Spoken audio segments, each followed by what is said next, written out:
noches para todos y todas. Muchísimas gracias, Manuel, por tu presentación tan cariñosa, tan cálida. Y bueno, lo que nos reúne hoy es conversar un poco acerca de la revelación, ¿sí? Seguramente cada uno de nosotros ya ha escuchado esta palabra, tiene alguna idea sobre lo que es la revelación, ¿sí? Pero hoy yo mm, como a concentrar un poquito en algunos aspectos que no siempre se ven acerca de lo que es la revelación, ¿sí? Cosas que por ahí no se tienen muy en cuenta cuando tenemos un curso introductorio. Pero me parece que valen la pena, y ustedes lo dirán después, como para poder entrar no solamente al concepto de lo que es la revelación desde un ámbito puramente religioso, sacral, sino también desde una perspectiva más, como diríamos, más fenomenológica, ¿no? De qué es la revelación en sí, para comprender puntualmente ese fenómeno. Voy a presentar a la revelación como las tradiciones religiosas releídas. ¿Mm? Esto, ¿por qué? Porque la revelación en sí misma, ¿sí?, es un proceso. ¿Sí? Es un proceso que se va dando a lo largo del tiempo y de la historia también, ¿no? Entonces vamos a entrar un poquito en eso, en qué es la revelación como una tradición religiosa que se va releyendo también en el tiempo. Y en esto les quiero contar que sigo un poco, digamos, a Severino Croato, ¿sí?, que él nos ha presentado también la revelación en estos términos, y a mí me parece que es muy iluminador poder tomarlo de esta manera. Uno no lo podría decir entonces, ¿por qué Dios se revela? ¿Sí? Y un poco la respuesta vendría a ser porque el hombre, la mujer que recibe esa revelación es capaz de interpretarla, ¿sí?, de verla. Entonces, vamos a ir indagando un poquito sobre qué significa todo esto. Vamos a la segunda placa, ¿sí? Entonces, lo que vamos a ver es que la revelación en sí misma es un fenómeno religioso, ¿sí? Y como tal está ligada a un conjunto de fundamentos, ¿sí?, fundamentos religiosos para la fe. ¿Se acuerdan que habíamos visto también que en el canon tenemos textos que fundamentan nuestra fe y nuestras costumbres, nuestras prácticas, ¿sí? Entonces, la revelación justamente es un conjunto de los fundamentos de la fe, de una religión y sus prácticas, sus costumbres. Esos fundamentos, esas prácticas, entonces van a establecer doctrinas, ¿sí? Van a decir, bueno, qué es lo que se debe creer, ¿sí?, de esa revelación, y qué es lo que se debe hacer como consecuencia de conocer esa revelación, ¿sí? Bien. Por lo general, en los procesos uno va viendo que hay un receptor específico de la revelación divina, ¿sí? Y por lo general ese receptor, no siempre, ¿sí?, es quien la va poniendo por escrito a la revelación. ¿Sí? Entonces, para ir entrando en clima, la revelación, ¿sí?, tiene que ver entonces con las tradiciones, con la institución de ritos, con las leyes de convivencia comunitaria y también con las leyes cultuales, ¿sí? Cómo tenemos que celebrar, cómo nos tenemos que comportar, qué debemos creer, ¿sí? Todo eso está dentro de la revelación. ¿Sí? Estas tradiciones, ¿sí?, que se van constituyendo como sagradas y se van comprendiendo como reveladas, pueden ser en principio orales o escritas, ¿sí? Pero por lo general nosotros vamos a conocer la tradición que ya está escrita, ¿sí? Tenemos el texto bíblico, que es algo que ya está escrito. La tradición judía, por ejemplo, ha tiene una tradición también que va leyendo estos textos y los va releyendo, ¿sí? Y al mismo tiempo esa interpretación oral de los textos también va por escrito. Nosotros podríamos decir, bueno, la tradición cristiana también, porque de hecho los padres de la iglesia y algunas madres de la iglesia también, de los primeros 4 siglos del cristianismo, han puesto por escrito aquello que entendían acerca de la revelación, ¿sí? Y son los textos que nosotros también conocemos y que los tenemos, al menos los cristianos católicos, como como el depósito de la revelación, como la tradición, ¿sí? La tradición que también es necesaria para nosotros como constitutiva de nuestras, de aquello que debemos creer y que debemos practicar, ¿sí? Bien, vamos entonces a la siguiente placa, y acá entramos en esto que les venía contando de la revelación como un proceso, ¿sí? Lo fundamental, ¿sí? Es que se entiende la revelación, ¿sí? Como las tradiciones interpretadas como procedentes de Dios, ¿sí? Esta revelación procede de Dios. Y entonces, la revelación en sí misma sería la relectura, la resignificación que toda la comunidad religiosa hace de esa revelación que procede de Dios. Es decir, lo que se entiende en el texto bíblico es que hay una revelación, por ejemplo, no matarás, ¿sí? Que procede de Dios, y que la comunidad hace una relectura y una resignificación de esa revelación, ¿sí? Entonces, ¿qué incluye no matar? Solamente es no quitarle la vida a quién. Entonces van a haber una serie de especificaciones de de qué se trata este mandamiento. ¿A quién no debes matar? ¿Mm? Y a quién sería lícito quitarle la vida, ¿sí? En un ámbito de guerra, por ejemplo, ¿no? Entonces, ahí se va especificando, se va resignificando y se va releyendo esa revelación que procede de Dios y que es para la comunidad. Entonces, vamos ahora a otro punto, que es cómo se relacionan los personajes que son los portadores de la revelación con esa misma revelación. Vamos a ver que los personajes, en general, tienen unas connotaciones muy especiales, ¿sí? Incluso hay mitos y leyendas en torno a la figura de aquel que porta la revelación, ¿sí? También hay, por ejemplo, relatos así como increíbles y milagrosos en torno a, por ejemplo, su nacimiento, ¿sí? Si uno va al libro del Éxodo, en el capítulo 2, se va a encontrar con el relato del origen de Moisés, ¿no? Cómo se salva de ser asesinado desde bebé, ¿sí? Y cómo luego también se salva de la muerte por mediación de su hermana, por mediación de la princesa egipcia, y también luego teniendo a su propia madre como su madre de leche, su nodriza, ¿no? Entonces, bueno, toda una serie de acontecimientos que hacen que ese mediador, ¿sí? Sea una figura ya muy especial, ¿sí? Y ahí les puse el ejemplo también de Jesús, ¿no? Si uno va al texto de Isaías 7:14, si ustedes tienen sus Biblias a mano, podrían tomar el texto y leerlo, ¿sí? Porque bueno, siempre que estudiamos las escrituras debemos hacerlo con las escrituras mismas, ¿no? Así ustedes no crean todo lo que yo les digo, tienen que ir al texto bíblico. Y entonces vamos a ir a Isaías 7, y ahí nos vamos a encontrar con una profecía que tiene que ver con el advenimiento del Emanuel, ¿sí? Y entonces Isaías va a poner este versículo, ¿sí?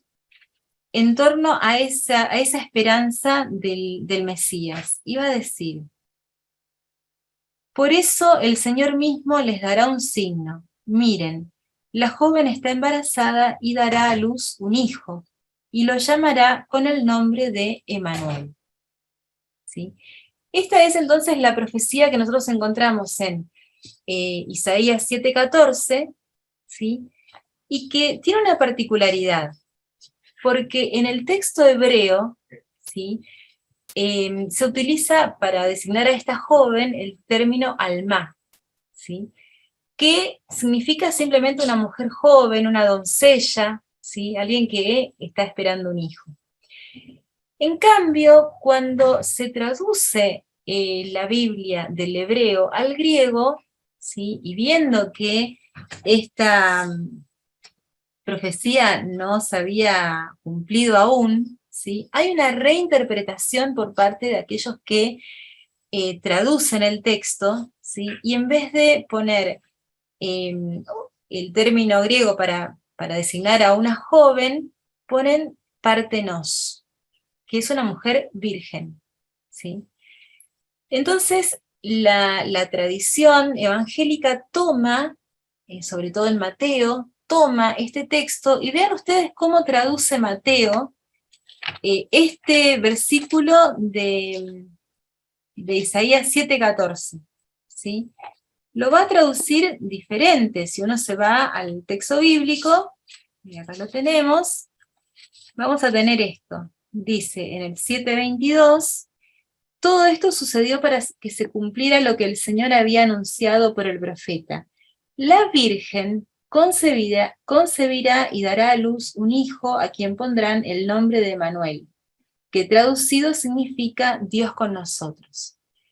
Entonces ya Mateo está de alguna manera interpretando, ¿sí?, el texto, y está tomando, por supuesto, la traducción de la Biblia griega, de la Septuaginta, o la Biblia de los 70, como quieran llamarla.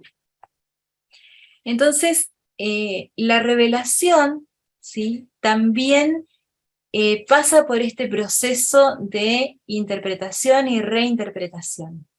Esto entonces es importante tenerlo en cuenta, y en este caso, sobre la figura de Jesús, ¿no?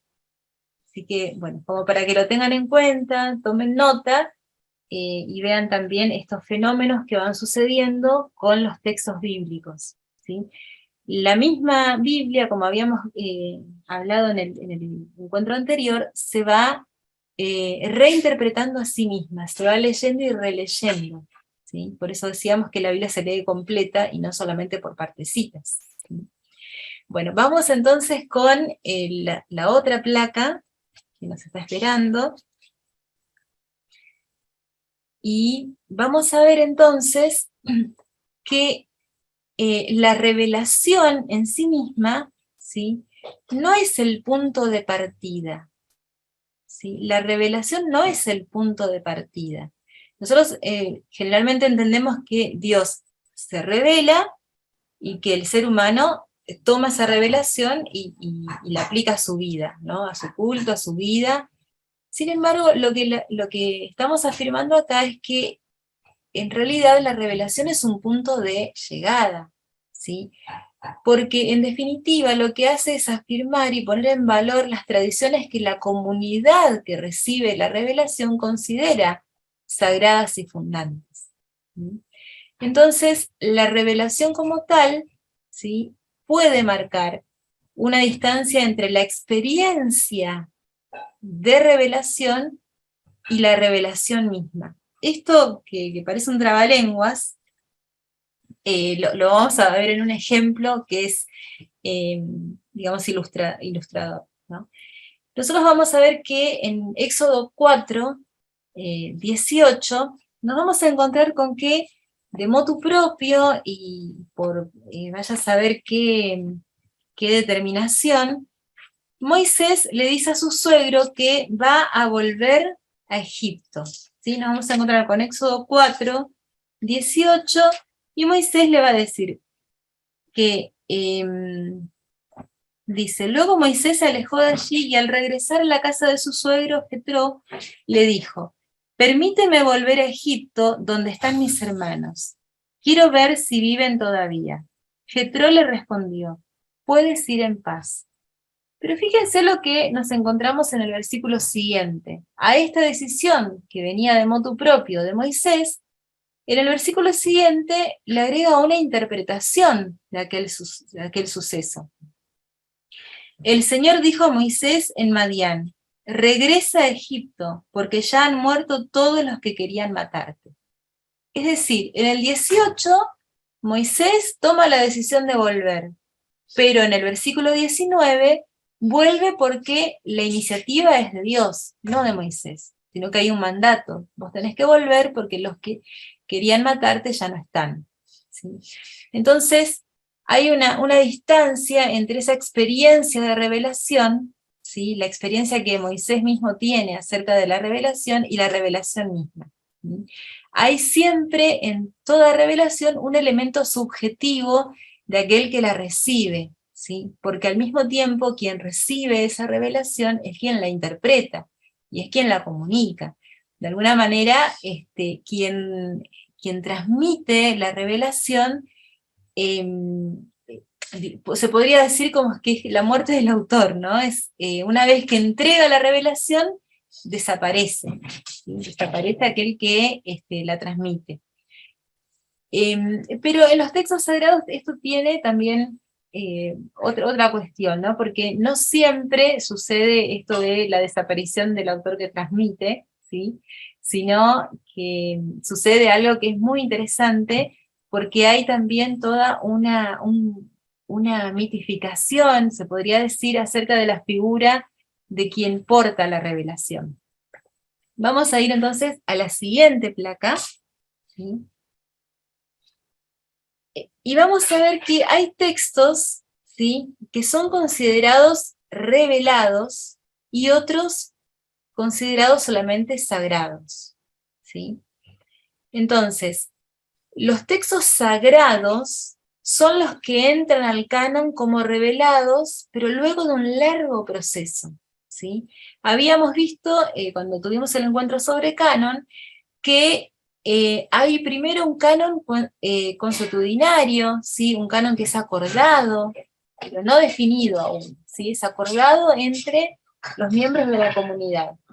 Y luego, solamente luego después de un largo proceso de selección de estos textos que son considerados sagrados y en este momento del canon revelados, hay un canon definitivo, ¿sí? Primero hay un canon que es móvil, que es oral, que es de transmisión, que es más bien, bueno, sí, nos parece que este texto sagrado es revelado, ¿sí? Hasta que llega un punto en la comunidad en el que se define cuáles son los textos que son revelados, ¿sí?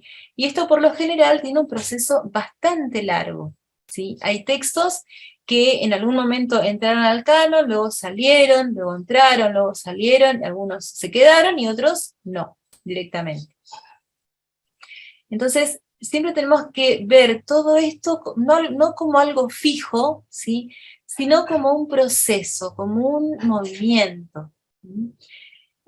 Otro ejemplo, un ejemplo que podemos dar en torno a esto es lo que se da entre las tradiciones cristianas católicas y protestantes, ¿sí? Los protestantes consideran que la sola escritura, ¿sí?, que la Biblia como tal, es fuente de revelación.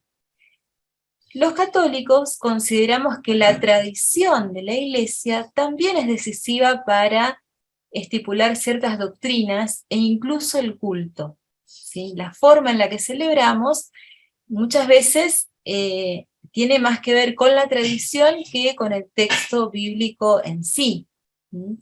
Por ejemplo, por eso, y en la reinterpretación que eso, a la que eso lleva, ¿no? Por eso, por ejemplo, las iglesias cristianas protestantes pueden ordenar como pastoras a mujeres, y la tradición católica latina no. ¿Está? Tiene que ver también con la forma de interpretar el texto y la tradición de la iglesia. Entonces, o por ejemplo, bueno, también están los católicos anglicanos, que sí ordenan a sus feligresas, pueden ordenar a sus feligresas como sacerdotes o sacerdotisas, ¿sí? pero en cambio en el culto latino, que es también católico, eso no es posible, ¿sí? Y todo tiene que ver con cómo se interpreta el texto bíblico y cuál es la tradición subyacente para esa interpretación, ¿sí? Entonces, esto también lo tenemos que tener en cuenta a la hora de acercarnos a los textos. Entonces, el hecho de que un texto sagrado sea considerado revelado sucede una vez que hay un canon, primero móvil y después ya definitivo. ¿Sí? Entonces, los textos que nosotros consideramos revelados son los textos canónicos. ¿Sí? Muy bien. Vamos entonces con la siguiente placa. Y vamos a ver entonces algunos apuntes sobre el fenómeno de la revelación. ¿Sí? Bien, ¿cómo es la revelación? ¿Sí? ¿Cómo es considerada la revelación? ¿Cómo es considerado ese fenómeno? ¿Mm? La revelación entonces tiene tres características fundamentales. Es sagrada, es única y es verdadera. ¿Sí?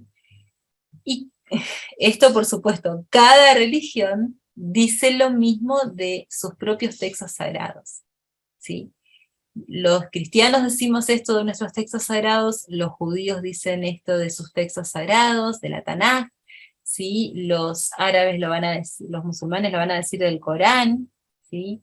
Los hindúes lo van a decir de los textos védicos, ¿tá? Entonces cada tradición religiosa considera que sus textos sagrados, sus textos revelados, ¿sí? Son sagrados, únicos y verdaderos. ¿Sí? Por eso son normativos para la fe y para la praxis, para la práctica, ¿sí? Para la vida cotidiana.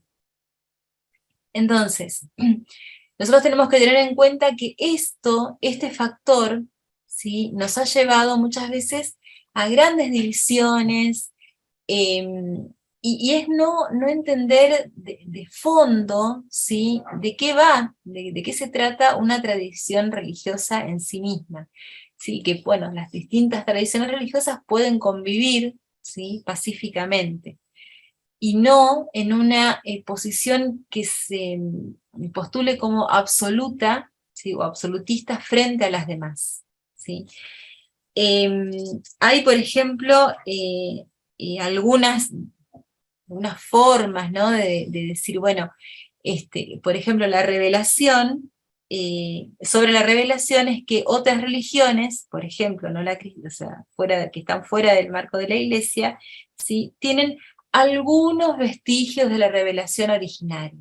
¿Sí? Por supuesto, eso es menospreciar, menoscabar los textos sagrados de otras tradiciones religiosas, ¿no? Entonces, con eso también tenemos que tener cuidado, ¿sí? Cuando estamos hablando en este estrato que es sobre la fenomenología que atañe a la revelación. El referente último, el punto 2, el referente último de toda revelación siempre es Dios, ¿sí? Y siempre en su sentido más trascendente. ¿Por qué? Porque con la revelación, ¿qué hace Dios? Ilumina al ser humano, lo libera, lo redime, ¿sí? Entonces, los textos nos van diciendo que quien se revela es Dios, y ¿qué revela? Revela justamente la salvación del ser humano, ¿sí? La liberación del ser humano. ¿Sí? Y esto vamos a ver que, como ya habíamos dicho anteriormente en el curso sobre Canon, vemos que la revelación misma es progresiva, ¿sí? Y que por eso vamos a encontrar estas manifestaciones de iluminación, de liberación, de redención, de diferentes maneras y bajo diferentes lecturas, ¿sí? No va a ser lo mismo la salvación entendida en el Antiguo Testamento que la salvación, la redención entendida en el Nuevo Testamento. ¿Mm? Bueno, vamos a la siguiente placa. Y vamos a ver entonces que a veces sucede, ¿sí? Que la revelación es, por decirlo así, encontrada. ¿Está? La encontramos. ¿Sí? En este punto podemos ver que durante la reforma del rey Josías, ¿sí? La Torá fue encontrada, ¿sí?, en el templo de Jerusalén. Ahí les dejé las citas para que lo puedan leer, ¿sí? Y bueno, hubo una solemne proclamación de su lectura, todos asintieron, ¿sí?, reconocieron como verdadera esta revelación, y entonces tiene ese sentido, ¿no?, de proclamar una revelación que estaba olvidada y que ahí se recupera, ¿sí? Eso fundamenta, por supuesto, toda la renovación religiosa que estuvo haciendo el rey Josías, ¿sí?, que en ese momento se dedicó principalmente a instaurar con mucha fuerza el monoteísmo en Israel. Entonces, una digamos, de las actividades que se hizo durante esa reforma fue derribar todos los santuarios que no fueran el de Jerusalén, ¿sí? Todos los santuarios dedicados a Yahvé fueron totalmente destruidos, ¿sí? Entonces no nos quedan prácticamente vestigios de una religión anterior a la monoteísta en Israel, ¿sí? Habíamos visto también que, o sabemos, ¿sí?, que el monoteísmo es también un proceso, ¿sí?, al cual llega el pueblo de Israel como tal, ¿sí?, a comprender quién es Dios para el pueblo, y bueno, esto se da por supuesto con todo el movimiento profético. Esta reforma es importante para entenderlo también, ¿sí?, pero no podemos pensar que el monoteísmo siempre estuvo instaurado en Israel, porque bueno, no es así. Entonces, el politeísmo fue parte de la historia de Israel, incluso el enoteísmo, en donde se podía venerar a Yahvé y saber, como a lo lejos, que hay otros dioses, ¿no? Eso, por ejemplo, algún salmo también lo trae, ¿no? Entre todos los dioses yo me elegí la heredad de Israel, ¿no? Entonces, ahí estamos, Yahvé implícitamente está reconociendo que hay otras divinidades, ¿no? Pero después el lenguaje se va perfeccionando y estas otras divinidades van a ser consideradas meros ídolos, ¿sí? Entonces va a suceder ahí el fenómeno calificado como de idolatría cada vez que alguien veneraba alguna de esas figuras, ¿no?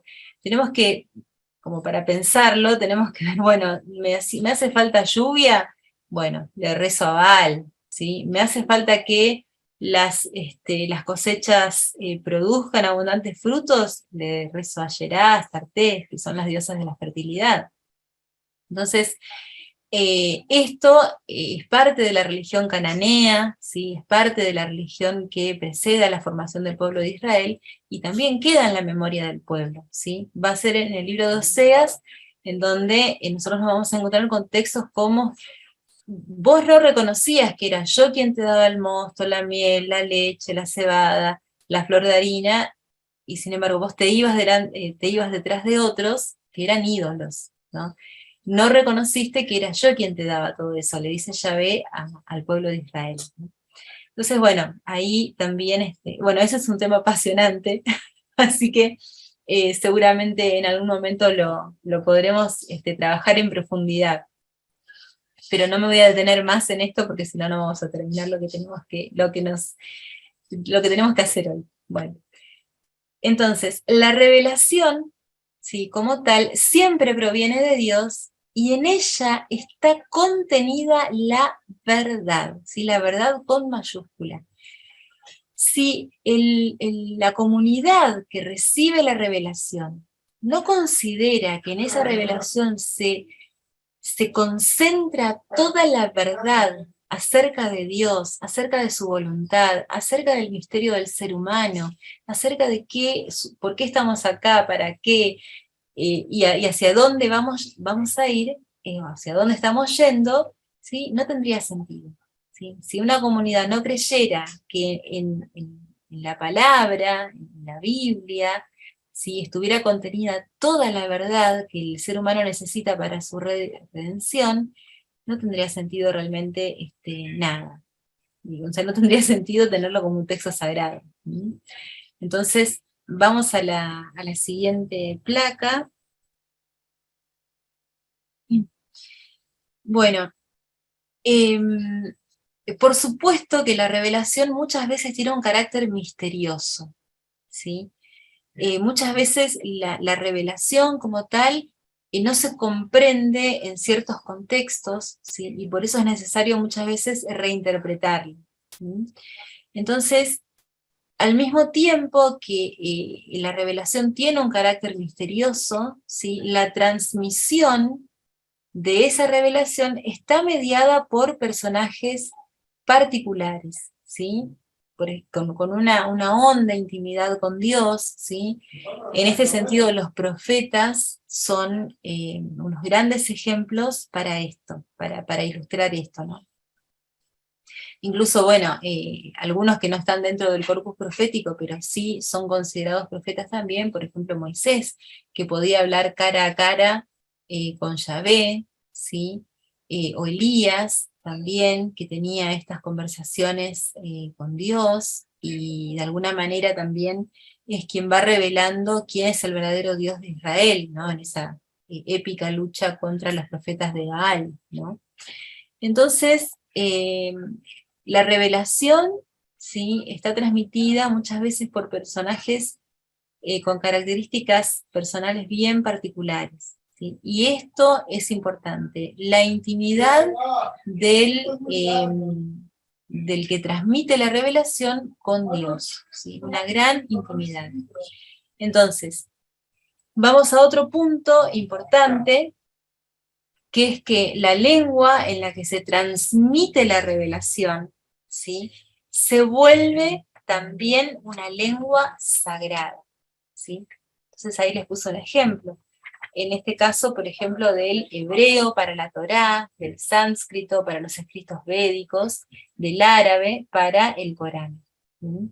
Entonces ahí vamos a ver entonces que, por ejemplo, en la transmisión de los textos hebreos, ¿sí? Es muy importante la tradición de los masoretas, puntualmente de los Nagdanim, ¿sí? Que son los puntuadores, ¿sí? Son aquellos que están revisando constantemente el texto para su perfecta exactitud al ser transmitidos. Entonces, eh, esto tiene que ver con, digamos, el cuidado, el gran cuidado que se tiene con las letras sagradas, ¿no? Por ejemplo, vamos a ver que como el hebreo no era una lengua que ya se hablara habitualmente, ¿sí? Sino que era el arameo y bueno, después pasó con el griego, ¿no? Entonces los textos hebreos bíblicos, ¿sí? Empezaron a sufrir como ese cuidado, ¿sí? Con una métrica muy cuidada del hebreo y una puntuación muy cuidada para permitir que los textos pudieran ser leídos. ¿Está?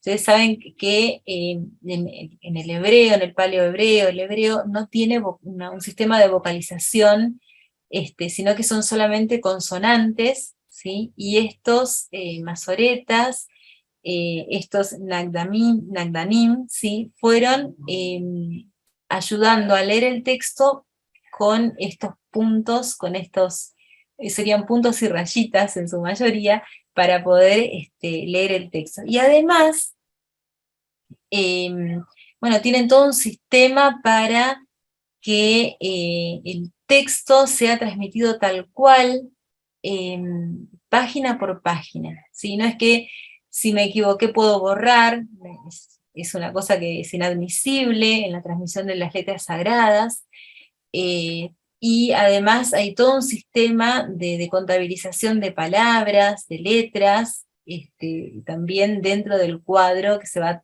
escribiendo.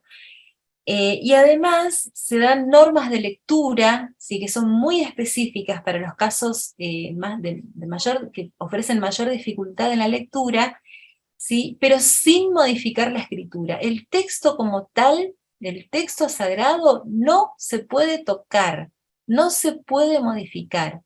Entonces, al costadito, ¿sí?, del texto, hay unas letras muy chiquititas que son el queré, significa cómo se debe leer el texto, ¿sí?, sin modificar los consonantes que lo van construyendo, ¿no? Entonces, es todo un sistema eh, hermosísimo de poder comprenderlo, de poder estudiarlo, realmente es fascinante, ¿sí? Porque a lo que vamos es a que el texto sagrado, como tal, se transmite sin ser tocado. De hecho, no es tocado, ¿sí? Cada vez que un escriba, un rabino, copia el texto sagrado, lo hace a mano alzada, ¿sí? No puede pasar la mano sobre las hojas donde va escribiendo, y es todo un ritual, ¿sí?, que se hace cuando se va escribiendo el texto, ¿no? Porque el texto en sí, si lo toco, ¿sí?, me hace impuro, o impuro en este caso, pero hay que pasar por todo un proceso de purificación luego de tocar el texto, en el caso de que se toque accidentalmente también, ¿no? Por ejemplo, el tetragrama de Yahvé, ¿sí?, que es totalmente intocable e incluso no se pronuncia, ¿sí?, al menos en la tradición judía, lo que lleva son los signos vocálicos de Adonai, ¿sí?, mi Señor. Entonces, o el Señor, ¿sí? Entonces, cada vez que eh, un hebreo lee, un judío lee el texto sagrado y se encuentra con el tetragrama de Yahvé, las 4 letras del nombre sagrado, va a leer Adonai, jamás va a pronunciar Yahvé. ¿Mm? Entonces, bueno, todo eso también está estipulado ya en el texto sagrado. Entonces, el texto sagrado, ¿sí?, el texto en el cual se vehiculiza la revelación, también se vuelve sagrado. ¿Mm? Entonces tiene todo este tipo de cuidados para que la transmisión sea perfecta, ¿sí? ¿Por qué? Porque ese texto contiene la verdad de la revelación y no puede ser tergiversado bajo ningún punto de vista. ¿Mm? Si no, ¿en quién confiaríamos? ¿No? Muy bien.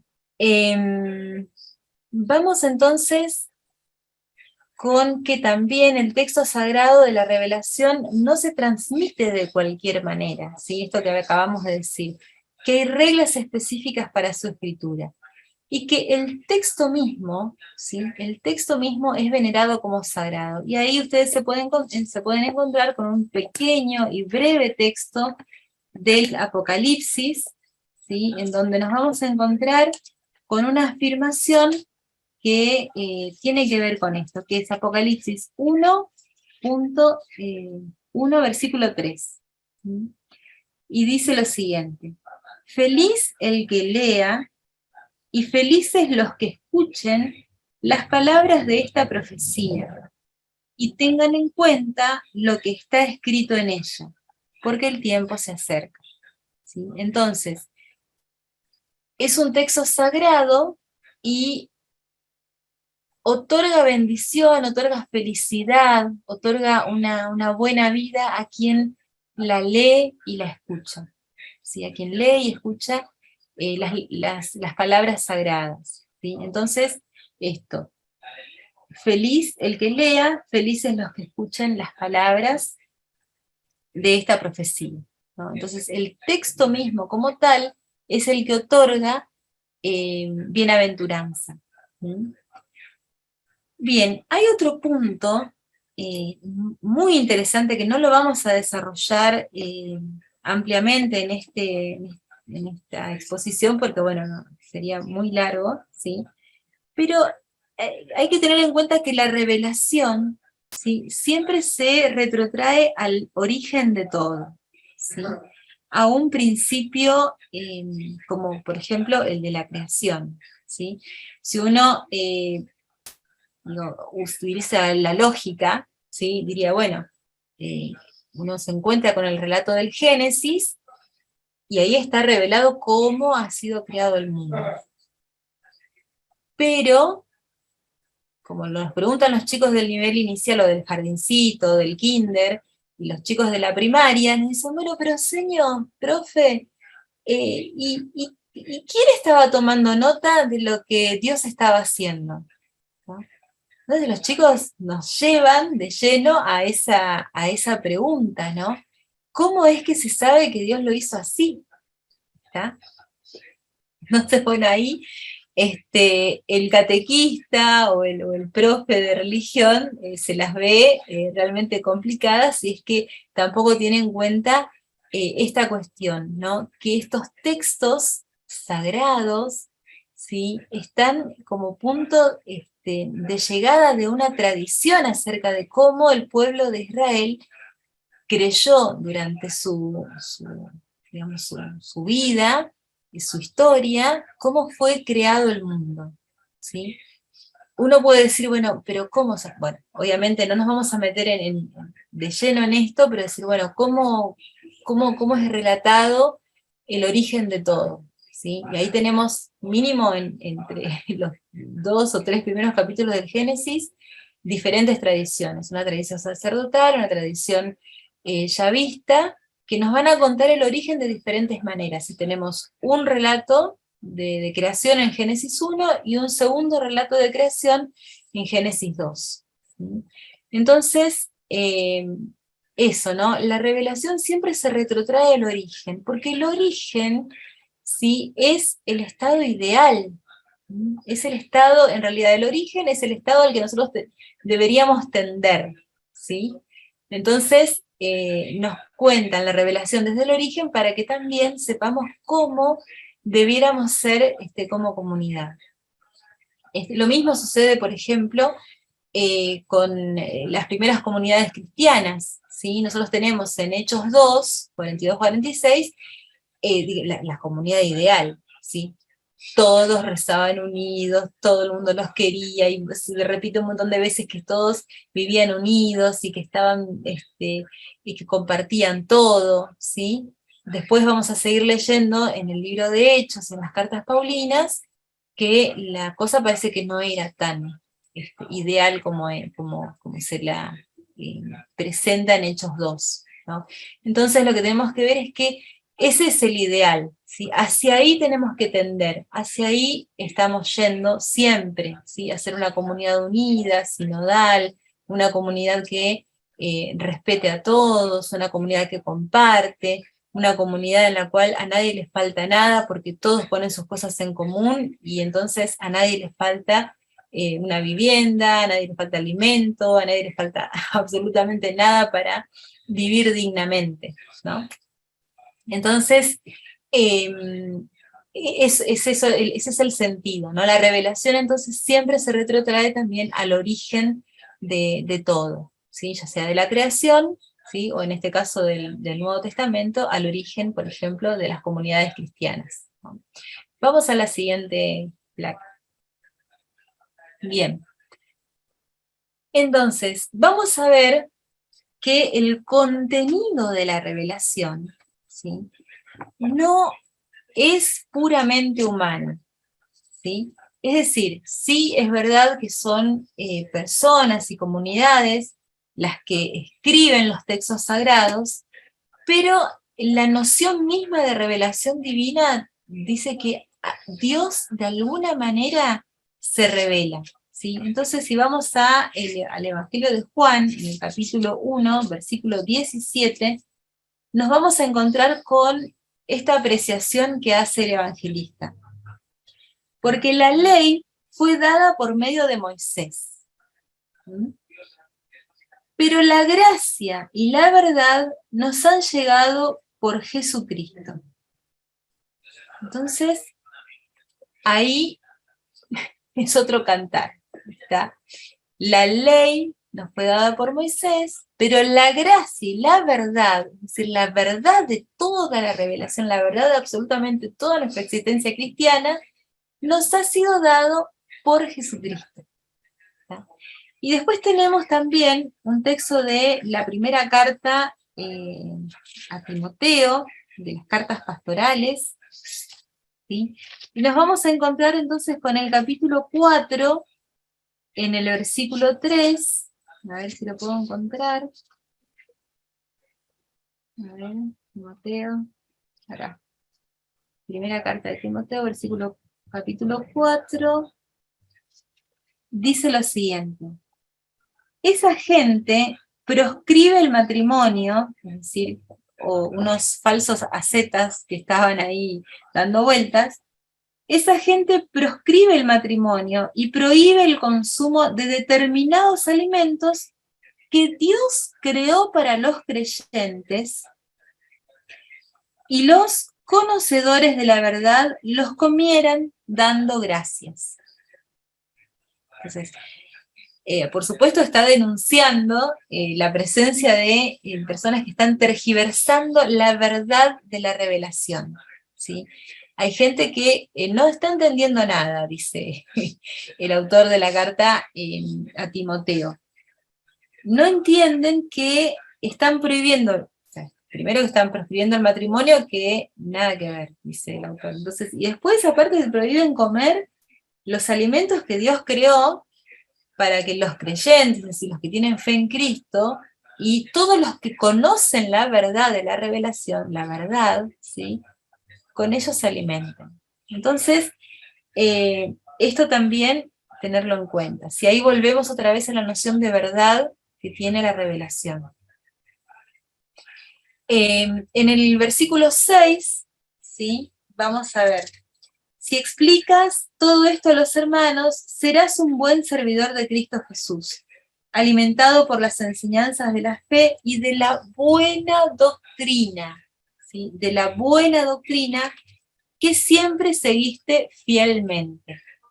Bien, entonces, este tema de la buena doctrina, ¿sí?, o la doctrina, la recta doctrina, ¿sí?, de aquello que nosotros debemos creer para nuestra redención, ¿sí?, para poder practicar, para poder tener una vida, digamos, que nos lleve también a recibir la gracia de Cristo, a poder abrirnos a recibirla, ¿sí?, plenamente. Esto es la buena doctrina o la recta doctrina, ¿sí? Ahí también les dejamos unos textos.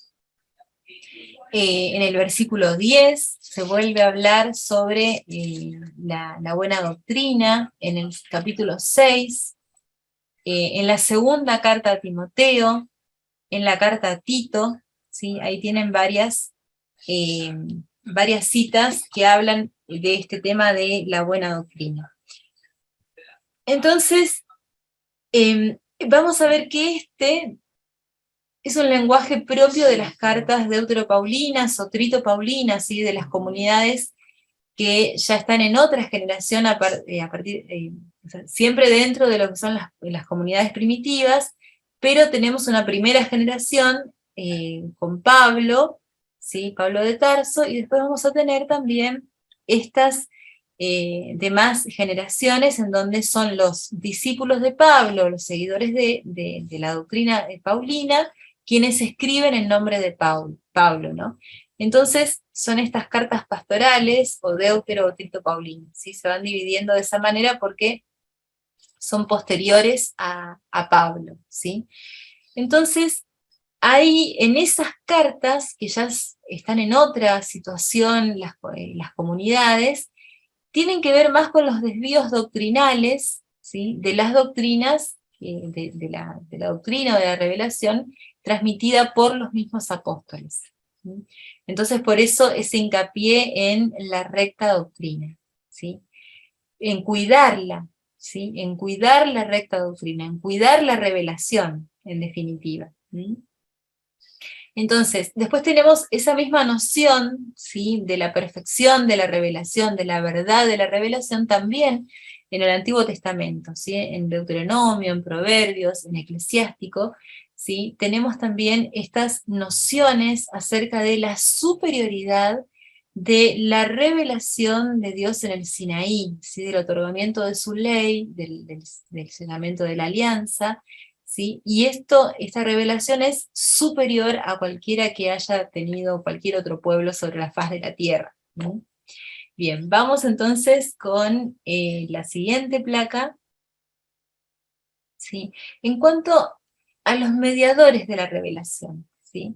Antes vimos qué y cómo es esa revelación y ahora los mediadores. ¿Quiénes pueden ser mediadores, mediadoras de la revelación? ¿Mm? En la Sagrada Escritura nosotros tenemos, por supuesto, mediadores y mediadoras, ¿sí? Tenemos, por ejemplo, no sé, las profecías de los profetas, valga la redundancia, y tenemos, por ejemplo, no sé, en el Nuevo Testamento el cántico del Magnificat, ¿no? Entonces, bueno, ahí hay alguien que está aportando una revelación y que la está dando a conocer, ¿sí? Entonces, al mismo tiempo decimos esto, ¿no? No cualquier persona, ¿sí?, puede recibir la revelación para transmitirla, sino que esa persona, al menos en los textos sagrados, siempre tiene que ser considerada también santa, ¿sí? Sagrada, ¿sí? Habíamos dicho que aquellos que van, aquellos que revelan, ¿sí? Aquellos que transmiten, tienen una honda relación de intimidad con Dios, ¿no? Entonces vamos a ver también que el mediador como tal, ¿sí?, tiene que ser alguien especial, ¿sí? Vamos a ver que en el libro de Jeremías, ¿sí?, nos vamos a encontrar con una particularidad de cómo es esa persona. Y este texto lo conocemos seguramente, y vamos a ir a esto, ¿no? En el capítulo 1, versículo 5, nos encontramos con esto. Antes de formarte en el vientre materno, yo te conocía. Antes de que salieras del seno, yo te había consagrado, te había constituido profeta para las naciones. Entonces, claramente, Jeremías era un ser muy especial al que se le daba ser un transmisor de la revelación, ¿sí? Porque ya estaba consagrado, ¿sí?, desde antes de su propio nacimiento. ¿Mm? Después vamos a ver también un texto de la segunda carta a los Corintios, en donde Pablo relata que él ha sido transportado, dice él, al tercer cielo, ¿sí? Está en la segunda carta a los Corintios, ya vamos a encontrar el texto, ¿sí? Dice, entonces, fue arrebatado al paraíso y oyó palabras inefables que el hombre es incapaz de repetir, ¿no? Entonces, está hablando de este discípulo, ¿no?, de aquel que transmite la revelación y que oye estas palabras inefables. ¿Sí? Entonces, son revelaciones recibidas por Pablo, ¿sí? Vamos a ver entonces que también el mediador de la revelación puede ser un oyente de la revelación, es decir, alguien que escucha la revelación y la transmite, ¿sí? Alguien que escucha esa revelación y la transmite. Y también vamos a ver que el mediador, ¿sí?, puede ser un lector privilegiado, ¿sí?, un lector realmente privilegiado de la misma revelación. Entonces ahí, en ese caso, nos vamos a encontrar, por ejemplo, con el texto del Apocalipsis, en donde es el Cordero quien es el único que puede leer, ¿sí?, y abrir y leer los 7 sellos, ¿no? Ahí les puse las citas, no vamos a entrar en eso porque si no, no vamos a terminar. Pero sí, después van a tener esta presentación y van a poder leer las citas y van a poder cotejar esto. Bien, vamos entonces a la otra placa, ¿sí? Y nos vamos a encontrar entonces que hay formas de transmisión de la revelación, ¿sí? La enseñanza oral, ¿sí? Ahí van a ver que, por ejemplo, en Éxodo 20 hay una instrucción para Moisés, en donde dice así: el Señor dijo a Moisés, di a los israelitas, ustedes han visto que yo les hablé desde lejos. Y entonces empieza toda una revelación. Pero el mandato está en decir, ¿sí? En decir, esto se ve mucho en los profetas, ¿no? Dir a mi pueblo tal cosa, ¿sí? Y el profeta tiene que transmitir como oráculo del Señor, ¿sí? Aquello que transmite, ¿no? Pero acá, por ejemplo, está la orden, ¿sí? Di a mi pueblo tal cosa. Ustedes han visto que yo les hablé desde el cielo. No se fabriquen dioses de plata o de oro para ponerlos a mi lado, etcétera, etcétera. Y sigue, ¿no? Bien. Y los mediadores, ¿sí? También son los que ponen por escrito la revelación. En este caso, por ejemplo, Moisés es considerado el autor de todo el Pentateuco, ¿sí?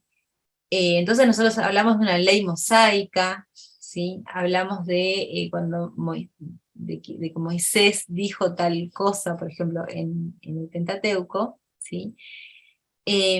Pero bueno, por supuesto que esto es un recurso para legitimar, autorizar estos textos sagrados, ¿no? Porque si una vez que empezamos a revisar el Pentateuco, la ley, la Torá, nos damos cuenta que es un bloque de libros que son muy diferentes entre sí y que están escritos en diversas épocas, ¿sí? Entonces, por supuesto es imposible que una sola persona haya escrito ese conjunto de 5 libros, ¿no? Entonces, pero el decir que Moisés lo escribe, ¿sí? Es una manera de legitimar esa revelación, ¿sí? Entonces, ahí eso también lo tenemos que tener en cuenta, ¿no? El mediador, ¿sí? También tiene rasgos legendarios, ¿sí?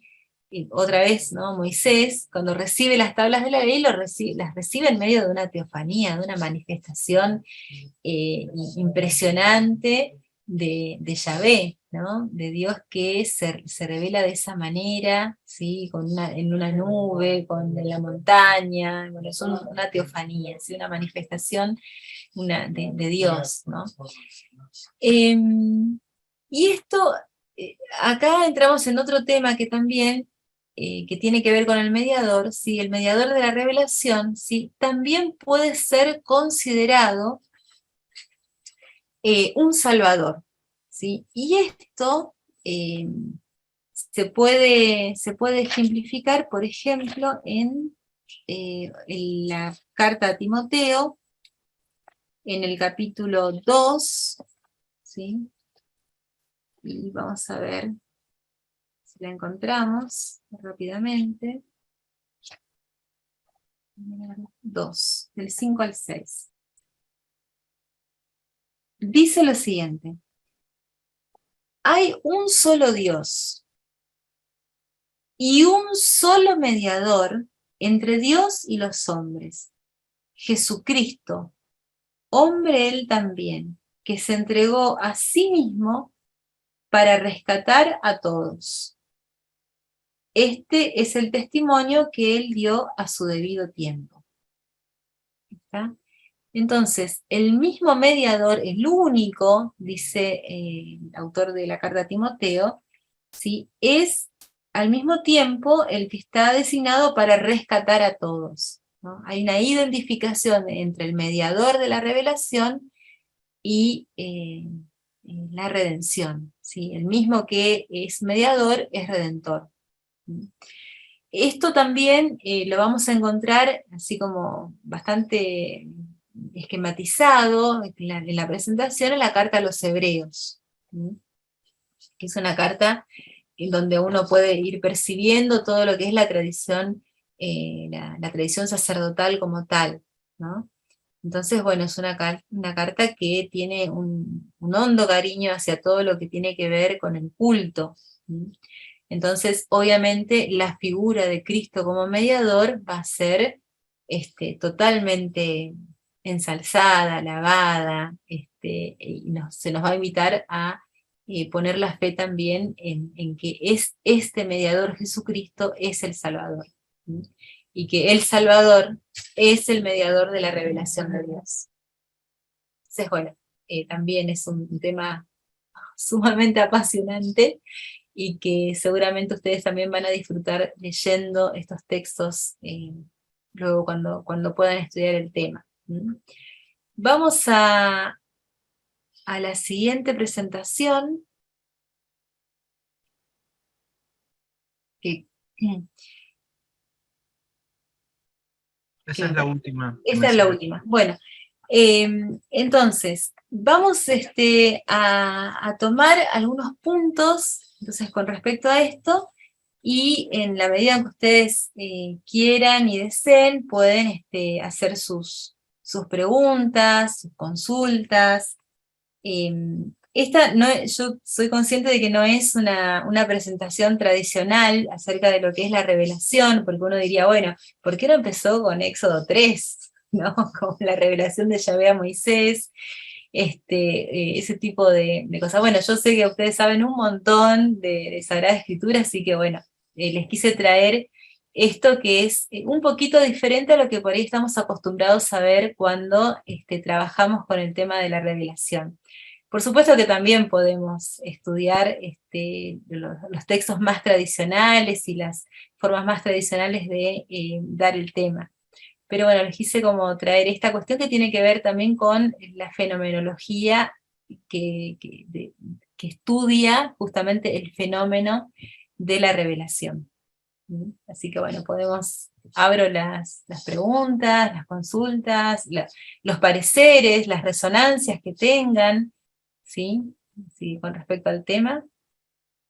Bueno, Caro, gracias de verdad por traernos este banquete de revelación de una manera clara, concisa y para muchas personas. Vamos a abrir los micrófonos por si hay alguna persona que quiera ahondar en algún tema, alguna punta, algún comentario. Aquí estamos. Y bueno, nada más pueden abrir su micrófono o no alcen su manita virtual. A lo menos que no sepan cómo usarla, ya abren el micrófono.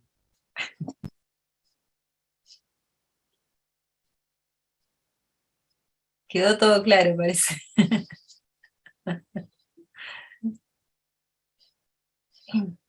Creo que vi a Ricardo y luego a Roger. Ricardo.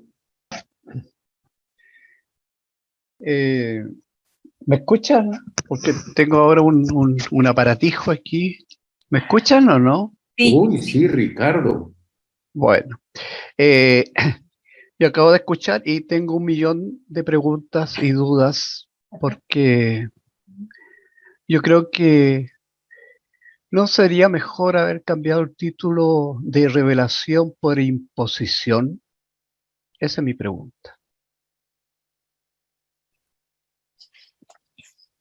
¿Imposición en qué sentido? ¿De parte de quién? De parte de que dice que una revelación es una verdad. Uh-huh. ¿Quién es el personaje calificado para decir que una revelación es realmente verdad? Cuando yo aprendí el teorema de Pitágoras, eso fue una revelación Uh-huh. para mí y lo pude comprobar. ¿Cuántas personas calificadas pueden comprobar las revelaciones de las cuales tú has hablado? Bien, en principio, sí, la calidad de verdad lo va dando la misma comunidad que va recibiendo la revelación. Por eso yo lo que les dije es que cada religión entiende que la revelación de sus textos sagrados, esa es la verdad, ¿sí? Y es un proceso que se va dando dentro de las comunidades religiosas, dentro de la fe de, por ejemplo, el pueblo judío, la fe que nace en el cristianismo, en la figura de Jesús como Mesías, como Cristo, ¿sí? No sé, en el Islam eso es otro proceso, ¿sí? Pero cada religión, cada tradición religiosa va a decir, bueno, esta es la verdad para nosotros. Entonces, los que interpretan la revelación como verdad son los mismos miembros de una comunidad. Y yo lo que les traje a colación de esto es que la revelación, en definitiva, es el proceso de revelación es la legitimación de ciertas tradiciones que ya están en un determinado pueblo, en un determinado corpus religioso, y que por eso no es el punto de inicio, sino el punto de llegada, ¿no? Nosotros creemos que Dios es así, vamos experimentando que Dios es de esta manera, y que esta es la voluntad que tiene con nosotros. Entonces, eso, ¿sí?, tiene un proceso muy largo, en donde la misma comunidad va aceptando como verdades para su salvación ciertas cuestiones que tienen que ver con cómo se concibe a Dios, qué es lo que Dios desea para nosotros, cómo es la redención, para qué fuimos creados, ¿no? Entonces, la revelación en sí misma es un proceso por el cual el pueblo va conociendo a este Dios que se va mostrando. Y decimos que Dios se muestra y se revela porque el ser humano tiene la capacidad de comprender esta revelación, ¿sí? A ver, Bueno, una cosa, sí. Perdona que te interrumpa. La salvación depende del nivel de educación que tenga cada persona. Eso es lo que me acabas de decir, porque me hablaste de la salvación. Recién nombraste la palabra salvación, ¿ya? Y me dijiste que se recibe de acuerdo a la tradición y la verdad varía de un conjunto de personas a otro conjunto de personas porque depende mucho de su tradición y de su interpretación. Eso es lo que me acaba de decir. ¿Ya? Entonces, si yo me salvo, no tengo ningún requisito. Oye, entre paréntesis, ¿salvarme de qué? Bien, eso depende también de cada tradición religiosa, ¿sí? El cristianismo... Por eso es relativo. Y la verdad la puedo manipular, y cuando uno se manipula la verdad, hay 100 verdades, pero la verdad es una sola. Y ese Dios es tan relativo. Yo creo que sí es relativo, entre paréntesis, porque el absolutismo es una palabra que la iglesia está muy enamorada de esa palabra, el bien y el mal. Pero aquí, por lo que tú me has dicho, se revela y yo interpreto como quiero de acuerdo al conjunto de personas que me rodean o al entorno en que estoy y a mi educación, incluso a mi religión. Porque yo supongo que el Dios dice que hay un solo Dios y es monoteísta y que no hay más dioses. Pero he visto señoras rezándole a San Antonio que lo ponen de cabeza si no le buscan novio. ¿Ya? ¿Ya? Y eso es verdad. Y creen en eso. Y ese es su Dios, que no tiene nada que ver con Jesús. Entonces, yo tengo en este minuto una terrible confusión. A ver. ¿Ya? Es que es esto, pues. Porque dice que la verdad la tiene Dios, pero resulta que la verdad la interpreto yo después. ¿Dónde está la pieza que engrana perfectamente y quién avala que la persona que se le entregó la revelación es una persona fiable? O sea, ¿dónde está la calidad, la validez, la verdad realmente? ¿Quién garantiza eso? ¿Quién? ¿Hay alguien calificado para eso? Yo creo que vamos a movernos. Yo creo que esta pregunta de Ricardo es válida, pero recuerden que requiere de que tú le des tu adhesión a la tradición, a la fe, a que para el grupo que ha determinado a que pertenece el texto bíblico que se ha agrupado, diga, creo que aquí hay una revelación en este texto bíblico, pero no es la única, ¿verdad? También Dios se sigue revelando. Así que espero que después de escuchar a otras personas probablemente podamos conversar y seguirnos iluminando. Roger, El micrófono, hermano. Disculpen, ahora sí. Sí, ahora le escuchamos. Bien. Bueno, me llamó mucho la atención, muy interesante lo que habla don Ricardo. Yo tengo una inquietud, dice que, bueno, si la revelación es la manifestación de Dios a un pueblo, a ver, me cuesta mucho confrontar o conciliar al Dios que se revela en Egipto, ¿verdad? Matando niños, a, al Padre amoroso en la parábola de Jesús en Lucas 15, Ujú. partiendo de que Dios es inmutable y comprender eso de que Dios se revela progresivamente, a mí me ha parecido que es una buena justificación para ir tratando de aceptar lo que no se debe de aceptar. No sé si me expliqué bien, perdón. Sí, Roger, un poco la clave es la que vos decís, ¿no? El poder comprender que la revelación es progresiva en el sentido que el ser humano también va creciendo en la capacidad de ir conociendo a Dios, ¿no? Porque, a ver, Dios es infinitamente amor, ¿no? Infinitamente bueno y amoroso, ¿no?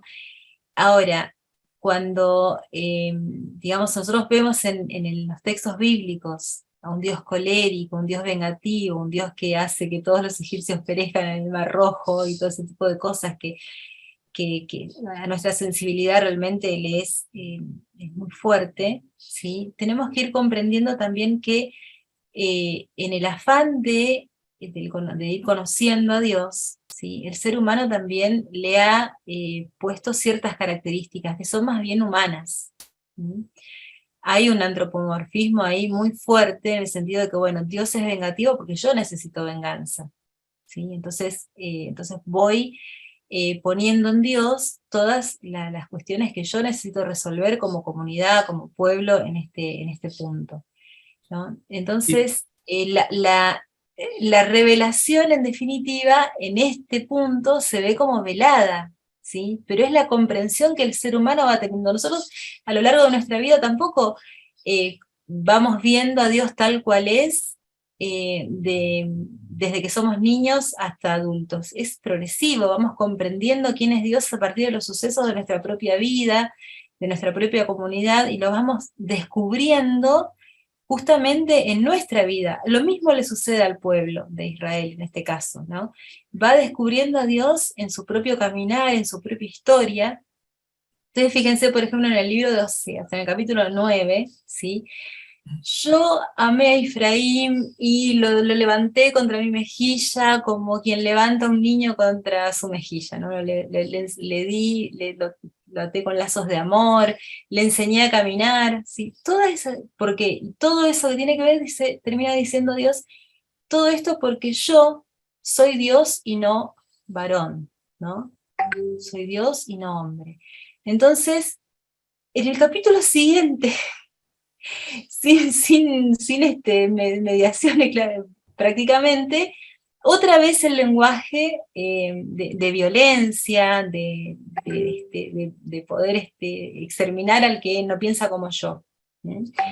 Entonces, hay como una luz en algunos momentos de los propios textos proféticos, por ejemplo, ¿no? Y que nos muestran como un destello a ese Dios amoroso, bondadoso, que es amor, que es perdón, que es misericordia, pero al mismo tiempo el ser humano vamos tapando también a quién es Dios en realidad. Entonces, esto que vos traes, que la revelación es progresiva, ¿sí? También nos sirve a nosotros para comprender que la revelación se da en la medida en que el hombre, el ser humano, también puede ir comprendiendo a Dios, ¿no? La revelación se da porque el hombre es capaz de Dios, dice el catecismo, sin ir más lejos, ¿no? Entonces, ahí está como la clave también para poder comprender la revelación y comprenderla en un marco de fe, ¿sí? Doña Comprenderla en un Carolina. marco de fe, porque la verdad de la revelación, ¿sí? Se da dentro de los textos sagrados de una tradición religiosa, ¿sí? Entonces, este es el marco de verdad de fe que tiene la propia tradición. ¿Sí? No, muchas gracias. No, Roger, y yo creo la otra cosa es que recuerden que estamos dándole los elementos, las herramientas, y cuando vayan avanzando en otros temas, vamos a ir viendo, bueno, la revelación también responde a veces a los contextos históricos. Caro, bastante bien nos ha iluminado, ¿verdad? En algún texto se muestra un Dios bien compasivo y en otros no tanto. ¿Por qué? Porque el contexto histórico es diferente. Y yo me pregunto, ¿por qué ganará siempre la imagen negativa de Dios, que aparece muy pocas veces en comparación de tantas imágenes bellas, hermosas del Dios que es una madre que cuida, que protege la vida? El hecho de que la revelación también sea progresiva es el hecho de que podamos ofrecer estos cursos y ustedes puedan preguntar. Créanme que si estuviéramos en otra época, ya me hubieran matado a mí, hubieran matado a Ricardo y hubieran matado a Roger, por atrevernos a preguntar. Pero el hecho de que estamos abriendo espacios, bueno, estamos tratando de entender cómo este Dios se revela, ¿verdad? Y también que lo ha presentado Caro. Adriana, luego Gis y luego Anes. Adriana. Sí, muy buenas noches. Buenas noches, Adriana. Buenas noches. Bueno, como se habla de que la fe es progresiva, también estaban hablando en los apuntes y los escritos, ¿cierto? Yo me imagino que cuando empezaron a crear el libro del Berachí, que es el del Génesis, yo me voy a ese mundo y yo creo que eso también daría una respuesta a la que del Señor que había preguntado. En ese entonces el mundo era paleolítico y se identificaba o se escribía era con ideogramas. Entonces ahí vamos demostrando que el mundo va en evolución, va, como decía el padre Manuel, se me acabó de perder la respuesta, en vez de uno quedarse ahí, va evolucionando hasta los escritos que tenemos hoy. Perdón, ¿podrías repetir la pregunta? Bueno, pues en base de que los escritos van evolucionando y las cosas van evolucionando, yo hacía referente de que estaban hablando de los apuntes y de los escritos, ¿cierto? Cuando recién se empezó con el libro del Berachí, que es el del Génesis, ¿cierto? Sí. Que es, el libro está en la Torá, sí. El mundo era paleolítico, que no habían escritos, solo eran ideogramas o gráficos. Así se interpretaba porque no había escritura. Entonces claro, se iba evolucionando. De todas maneras, Adriana, lo que tenemos que tener en cuenta es que el Bereshit está escrito en la época del exilio, ¿sí? Claro. Ya tenemos, lo tenemos que poner mucho más para acá en el tiempo, y es una interpretación que hace el pueblo de Israel de cómo ha sido creado el mundo, ¿sí? Entonces, es como decir, bueno, nosotros estamos parados acá, y esto es lo que nos pasa, ¿sí? Marduk venció a Yahvé, estamos cautivos en Babilonia, esto no da para más, y bueno, algo tenemos que hacer para sostener la fe del pueblo, ¿no? Entonces, esta tradición sacerdotal lo que hace es, bueno, ¿cómo fue creado el mundo? ¿Sí? ¿Cómo nuestra fe nos dice que ha sido creado el mundo? Nosotros creemos que Dios es el creador de todo, ¿sí? Que es, Dios es creador de todo y lo crea por amor. Claro. ¿Cómo expresamos esto? ¿De qué manera? Entonces, lo que van a hacer en esta tradición sacerdotal es contar, ¿sí?, esta creación en días, ¿sí?, en 7 días. Entonces, de alguna manera, ustedes van a ver que suceden los días y, por ejemplo, el sol no es nombrado, ¿sí? No es nombrado nada más que un lucero grande para el día, un lucero pequeño para la noche. porque justamente en las comunidades que rodeaban a Israel, las religiones que rodeaban a Israel, estos eran dioses, ¿no? El dios Sol, la diosa Luna, etc. Entonces, es una manera que tiene el texto también de decir, bueno, eso lo que ustedes adoran y piensan que es Dios, que es una diosa, no tiene nada que ver con nosotros, porque Dios es el que crea todo esto, ¿sí? Entonces, Claro. bueno, ese es un ejemplo de revelaciones, cómo el pueblo entiende que Dios se da, ¿sí? Que Dios se brinda y que hace este mundo y al ser humano por amor, y para amar también, como decía San Ignacio de Loyola, ¿no? Así que, bueno, un poco por ahí podríamos ir respondiendo esa consulta, Claro. esa pregunta. Caro, hay muchísimos comentarios en el chat donde te felicitan por tu exposición muy clara, muy concisa, nada más para que lo tengas en cuenta. Giselle. Buenas noches, saludos a todos y todas. Bueno, creo que nada, Caro, un abrazo, darte las gracias por tu exposición y por esa manera siempre tan dulce que tienes de transmitir tu sabiduría y tus conocimientos. Me pareció lindísimo eso que dijiste acerca de que Dios se revela en cada pueblo, en cada cultura, y que cada cultura cree que esa es su verdad, su revelación es lo verdadero, ¿no? Porque yo creo que eso es lo que tenemos que tener claro acá. Y también, como hemos venido viendo desde el principio del curso de introducción a la Biblia, todo ha sido un proceso, ¿verdad? Todo es un proceso en la Biblia. Entonces, ese Dios que se va revelando según el ser humano lo vaya entendiendo. Entonces, entender también que en los textos bíblicos hay géneros literarios, hay formas de contar, hay formas de narrar, hay tradiciones. Entonces, hay diferentes maneras de ver a Dios, ¿verdad? Ahí hay grupos que ven a Dios en ese sentido misericordioso, hay otros grupos que lo ven pues en esa espera del Dios violento y guerrero, ¿verdad? Pero están todas esas imágenes y lo importante es que esas imágenes se respetan. Yo quisiera solo, para poder tal vez entenderlo un poco mejor, eso es igual a hoy, ¿verdad? Hoy tenemos diferentes imágenes de Dios, por más cristianos que seamos, todos y todas creemos en Jesús, pero hay diferentes maneras de entenderlo, ¿verdad? O hay incluso otras culturas que ni siquiera conocen a Jesús, sino que ven a Dios en la creación, en sus ritos, en sus costumbres, y eso es válido también. Y yo pensaba, por ejemplo, en qué imagen de Dios tenemos nosotros, cómo se nos revela Dios. Yo todavía sé de muchos cristianos que hablan de que Dios te mandó un castigo,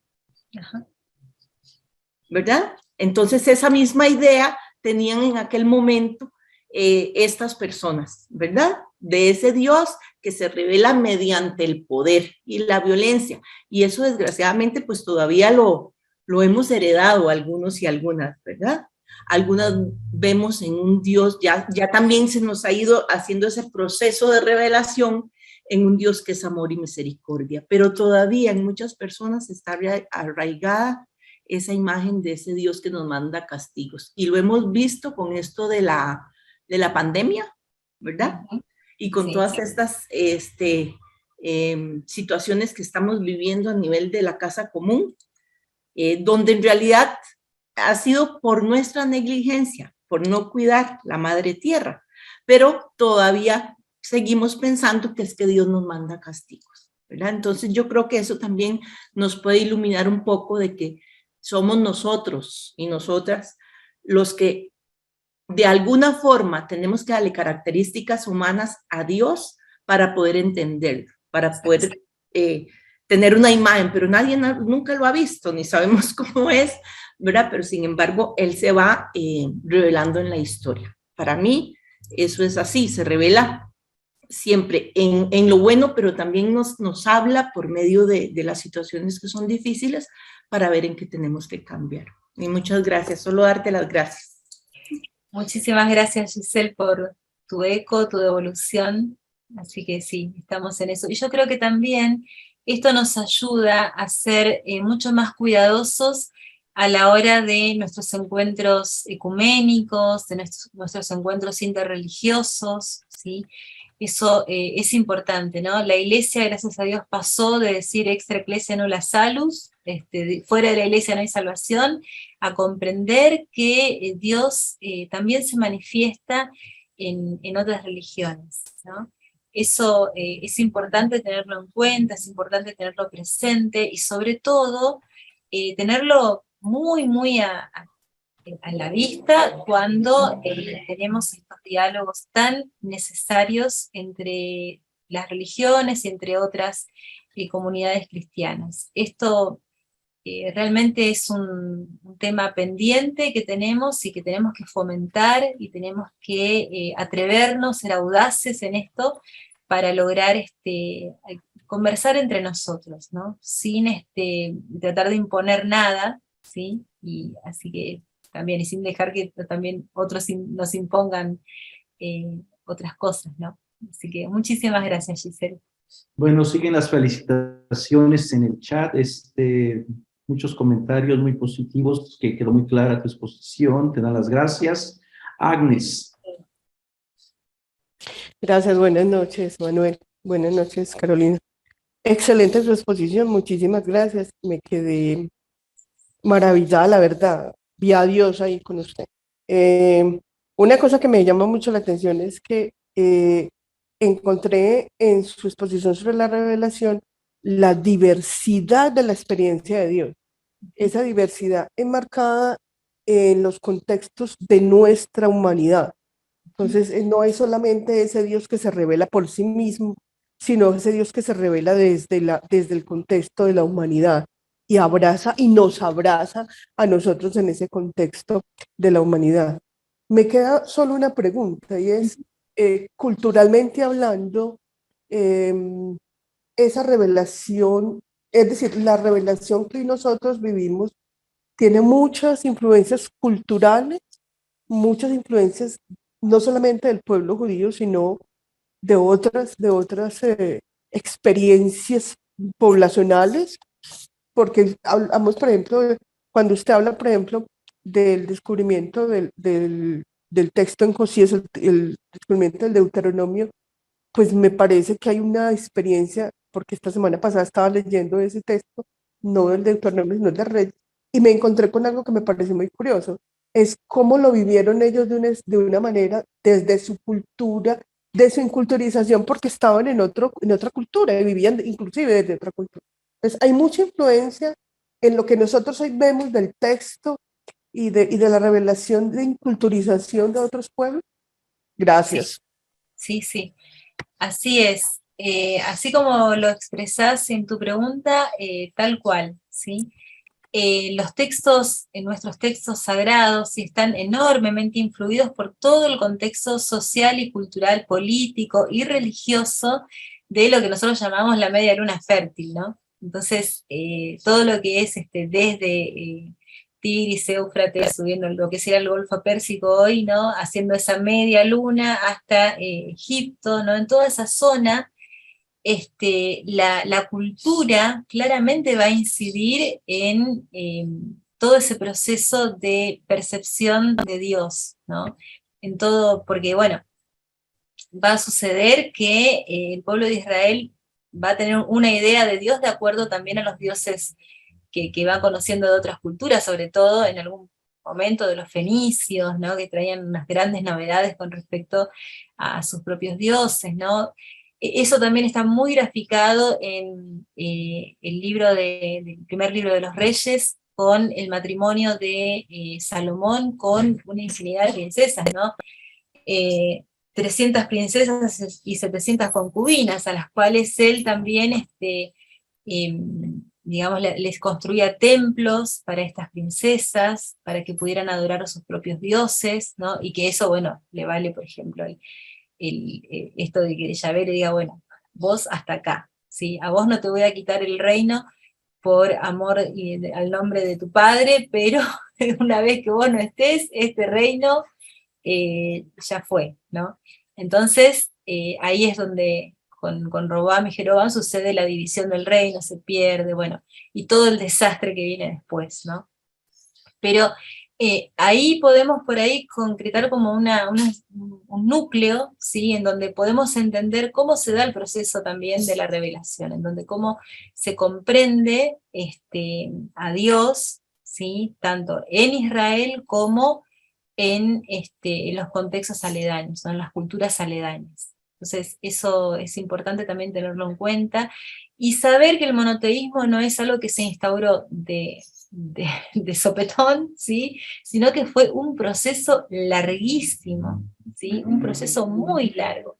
Esto en fenomenología de la religión se llama apropiación de las características de unos dioses por otros, ¿no? Entonces, lo que yo le citaba del profeta Oseas, esto, ¿no? Que Yahvé en un momento le reclama al pueblo que yo era el que te daba todo lo que vos estabas pidiendo, no eran los ídolos, ¿no? Era yo, y vos no lo veías, ¿no? Un poco ahí está ese proceso también, ¿no? Entonces, donde Dios da, Dios se revela, pero el ser humano va por donde puede y más o menos le sale, ¿sí? Hasta comprender realmente y cabalmente quién es Dios, hasta poder ver su rostro, ¿no? Entonces, eso también es muy interesante de ver, y seguramente con los cursos que vayan haciendo esto va a florecer claramente, porque esto es una introducción nada más, como un pedacito de un pastel que después podemos seguir degustando. Eso nos define que la verdad de la revelación es fehaciente para mí.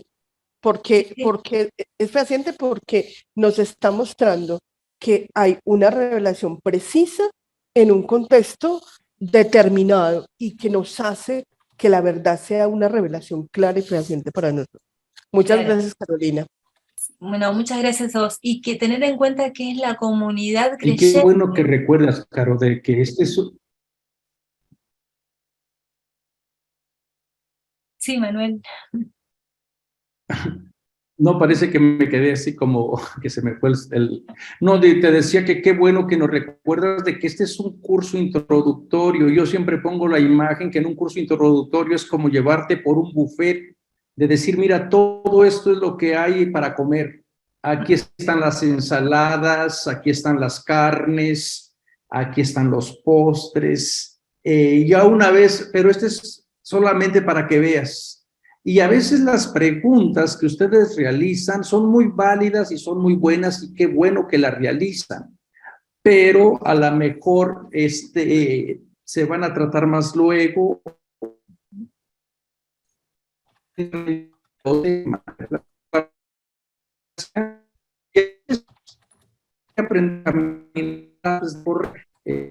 el mundo todos diferentes. No sé quién,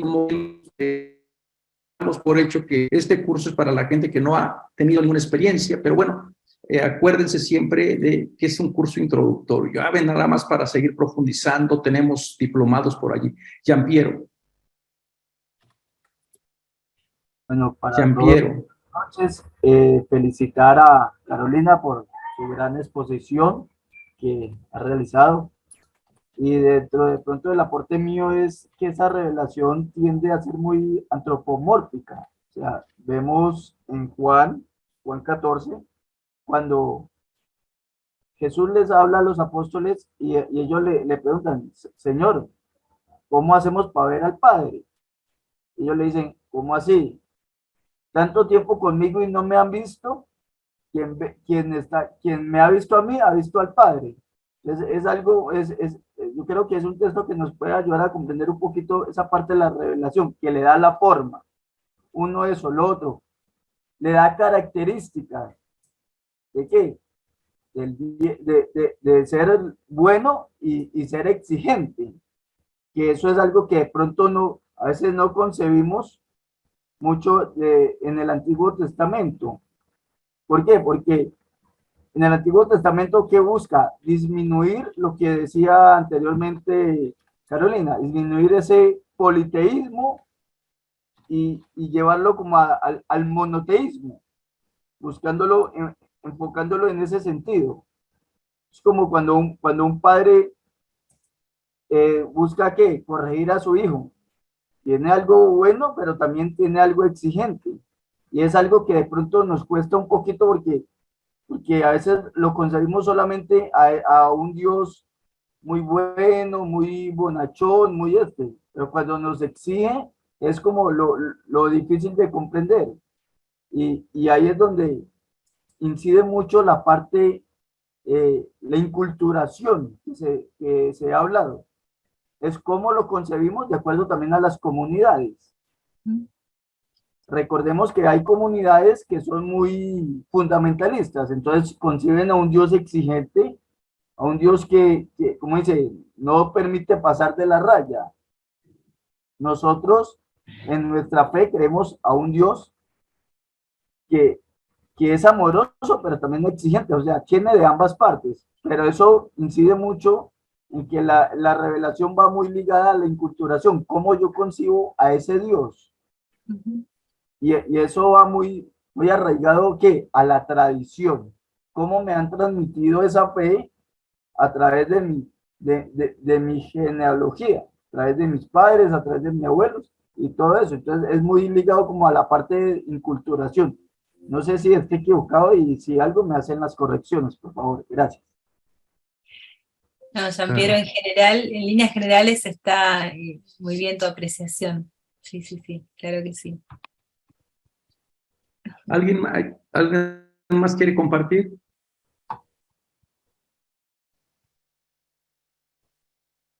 ¿Alguien más?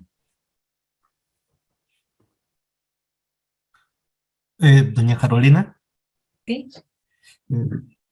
Una inquietud, cuando hablaste sobre Josías, ahí me pareció ver que fue la Torá la que se encontró, pero también me pareció que indicó que era una fracción de Deuteronomio. Claro, porque todos los 5 libros son considerados la Torá, ¿sí? Es la ley. Pero fue una porción Sí. la que se encontró, no, porque entiendo que la Torá se escribió en el exilio y post-exilio. ¿Es así? Claro, por supuesto que también hay textos que son preexílicos, ¿no? Sí, Muchos sí, textos claro. yavistas son preexílicos, claramente. Leyendas El texto nunca dice cuál es la parte del libro de la Torá que se encuentra. ¿Sí? Esto que yo les puse como posiblemente sea Deuteronomio del 12 al 26, es una conjetura consensuada básicamente de muchos biblistas que creen que esa es la sección que se ha encontrado en ese evento, ¿no? Pero, digamos, particularmente el texto de Reyes no dice qué parte puntual se encontró, sino que solamente llama el libro de la ley, ¿no? Y por el contexto se piensa que probablemente haya sido... A ver, ¿por qué el texto? Es ¿por qué este relato? Porque es una manera de legitimar, ¿sí?, toda la reforma que está llevando adelante Josías, ¿no? Cuando nosotros leemos un texto, muchas veces tenemos que tener en cuenta todos los procesos históricos, los trasfondos históricos, sociales, políticos, religiosos que tiene un texto. Si nosotros leemos el texto desprendido de todo ese conocimiento, y bueno, primero que vamos a hacer agua, y segundo que vamos a entender a medias también lo que estamos leyendo. Entonces, por eso hacemos estos cursos, por eso hacemos estas introducciones, como para ir comprendiendo más también, conocer más para amar más, ¿no? Esta me parece que es como la premisa de todo aquel que se acerca a la Biblia, ¿no? Conocer más la palabra para amar más a Dios, ¿sí?, de una mejor manera, ¿no? Así que, entonces bueno, puntualmente no se sabe exactamente qué parte es, pero sí hay un consenso general en creer que es esa parte del Deuteronomio, ¿sí?, del 12 al 26. Que es como el núcleo, ¿no? Muchas gracias. ¿En qué parte a mí más me emociona el efecto que en el efecto que le da como un poco de identidad? Juan Luis, hermano, te escuchamos. Juan Luis, su micrófono. Sí, hola, buenas noches. Buenas noches. Buenas noches, Carolina. Solo poder, una pregunta, ¿cómo emplear el método científico en una experiencia personal, una experiencia que solo se tiene en el corazón, no en la mente? No sé si me explico. Porque, claro, tratamos de racionalizar, pero la experiencia de Dios no está en la razón, está en el corazón. Eso, gracias. Bueno, si bien nosotros tenemos una percepción también muy sentida, que pasa mucho por el corazón, necesitamos claramente de la razón para poder creer, ¿sí? Una fe que no se comprende no puede ser, no puede subsistir, ¿no? Entonces necesitamos de la razón, ¿sí? Para poder creer, claramente. Entonces, si nosotros no utilizamos nuestra razón para conocer a Dios, de alguna manera estaríamos desperdiciando un propio don que Dios nos ha dado para conocerlo y amarlo, ¿no? Si fuimos creados a imagen y semejanza, es decir, con inteligencia y con voluntad, con inteligencia para conocer y con voluntad para elegir, para amar, para todo lo que tiene que ver con lo volitivo de la persona, tenemos que usar ambas capacidades para poder acercarnos al texto bíblico y para poder comprenderlo.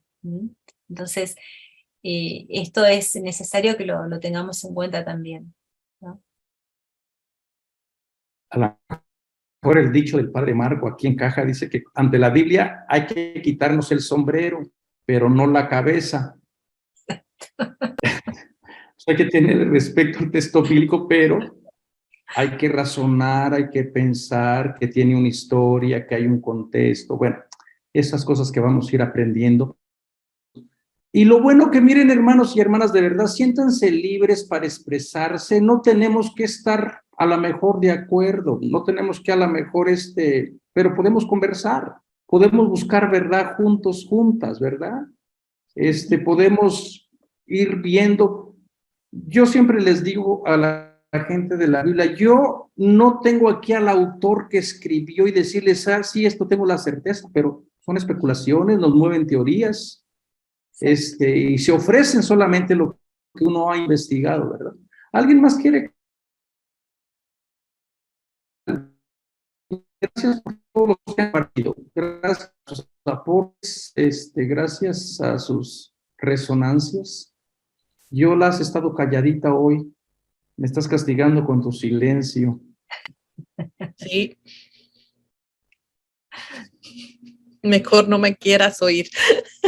No, yo estoy de acuerdo con Manuel, no tener miedo de hacer preguntas. Yo lo único, por ejemplo, el otro día en una clase, lo único que les pido siempre es con respeto y que nos demos turnos para hablar, es todo. Y como dice Padre Manuel, no siempre vamos a estar de acuerdo en todo, pero sí es muy importante el respeto, tener un diálogo, porque si solo hablamos y hablamos, pues no se establece el diálogo, ¿verdad?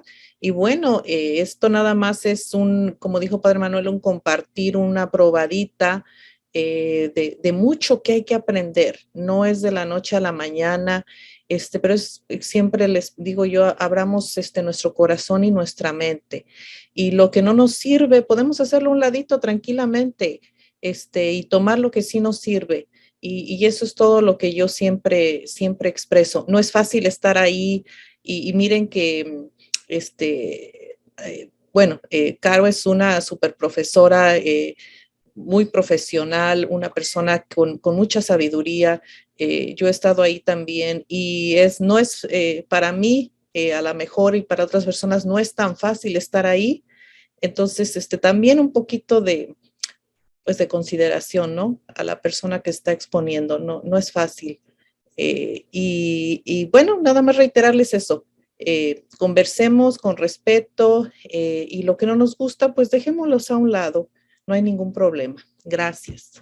Gracias, Yola. Sole, Hola, buenas noches. Hola, ¿qué tal?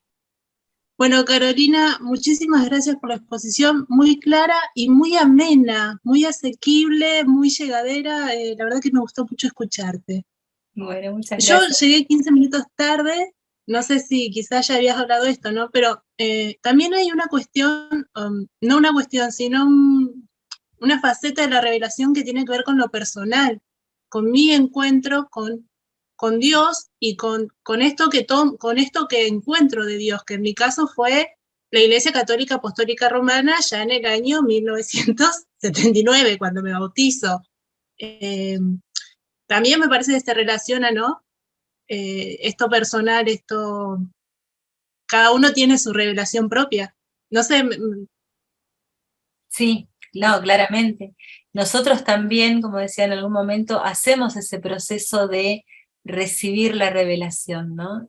Y a lo largo de nuestra vida, algo que podemos conocer de la propia revelación como está en el texto bíblico, por ahí no nos llama la atención para nada, y sin embargo en otro momento y en otras circunstancias, eso que a mí en algún momento no me dijo nada, me dice todo, ¿no?